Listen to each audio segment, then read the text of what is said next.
السلام علیکم سامعین، 7 ذی الحجہ اور 14 جون ہے۔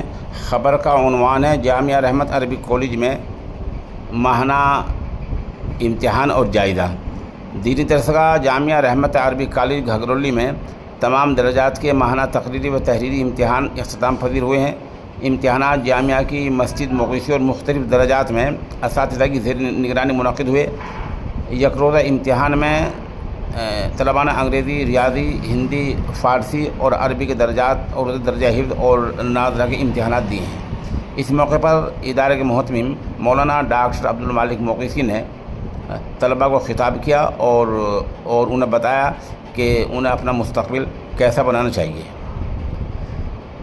اسی طرح یہاں مولانا نے اور بھی خطاب باتیں کہیں اور بعد ازاں یہاں عید الاضحیٰ کی تعطیلات کا اعلان کر دیا گیا۔